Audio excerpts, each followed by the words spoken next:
Hi, this is Aronlee Gould with daughtersofdestiny.synergyplace.com, and I have signed up for a 30-day video storytelling challenge.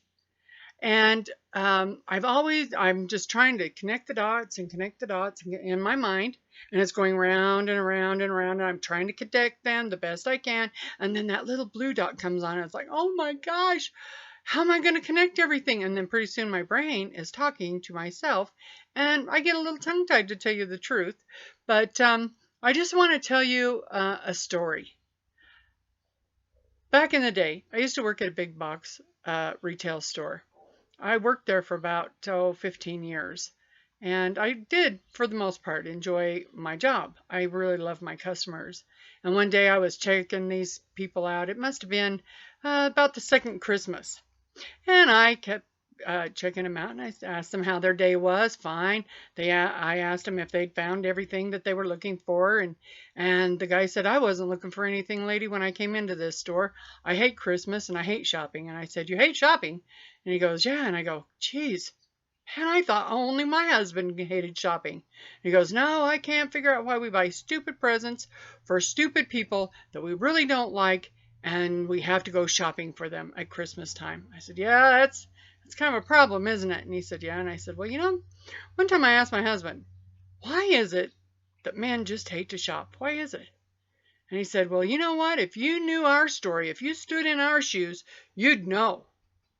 And so I told this gentleman my story about my husband and how badly and why he hated to tell stories. He said, when I was a little boy, I had this great big mountain out in the backyard, and it was just all full of dirt. And I had these gargantuan Tonka toys. And I mean, everybody in the neighborhood came over to play with my Tonka toys. And I could move mountains with these Tonka toys.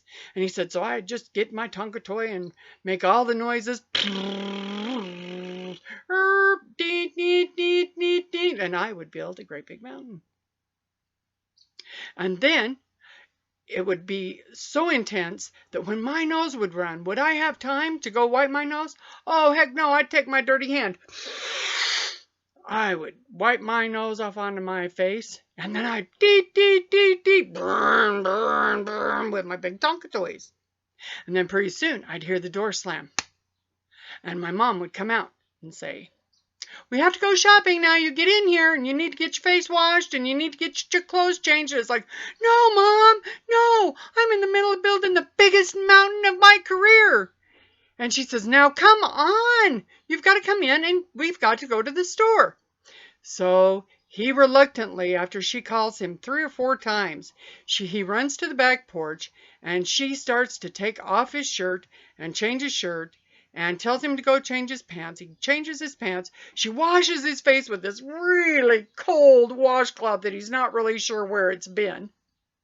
And off they go to the store. Ding, ding, ding, ding, ding, ding, ding. They go off to the store. And then they go into the big doors that open wide. And there's just mountains and mountains of aisles that you really can't see what's on them because you're so short. You're not really sure what there is on them. And when you ask to go to the toy store section, she says, no, you've got to stay here with me so I can watch you and so I can keep close contact with you. But what do we go and look at? We go look at toilet paper and floor cleaner, and we go look at all of these sorts of things, he said. Then, when you didn't think it could get any worse, you had to go to the bathroom. And so you would just stand there, and you couldn't wait, and you couldn't wait, and you couldn't wait, and you couldn't wait, and you'd just dance around, and finally she'd say really loud, do you have to go to the bathroom? Why didn't you say something? Get in there, go. So you'd track all the way to the very back of the store. And then she'd tell you, go into that men's bathroom, go to the bathroom. And he said, you'd push open that door, and you'd push open that door, and it wouldn't open, and it wouldn't open. And how do I get it open? And he said, it would finally let you in. And then it would slam.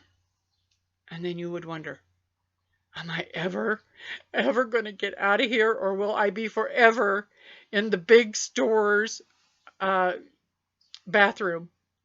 And so then he would pull on it and pull on it and pull on it, and finally he would come out, and he'd just escaped the most horrendous experience of his life. And what did his mother say? Did she say, "Oh, sweetheart"? No, she said, "What took you so long?"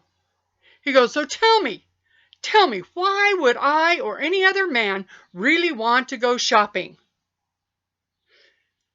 And the guy, he just cracked up laughing. He said, see, all the way through that story, he's going, see, I told you, there is a reason why men hate to go shopping. And we laughed and laughed, and I said, well, I hope that you had a good experience anyway. You have an awesome day, and Merry Christmas. So I was training a little girl that was standing back of me, and she goes, wow, that was an amazing story.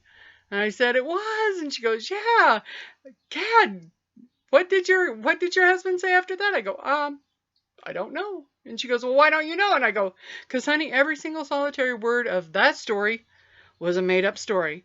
The only thing that was not made up was the fact that my husband, still to this day, hates to go shopping. So if you're having trouble telling stories, tell the ones you know. Tell the ones that are in your heart. And guess what? Those dots will start to connect. And so that's my video for today, for my 30-day challenge. And we're only going to go up, and we're only going to get better. Thank you. Bye-bye for now.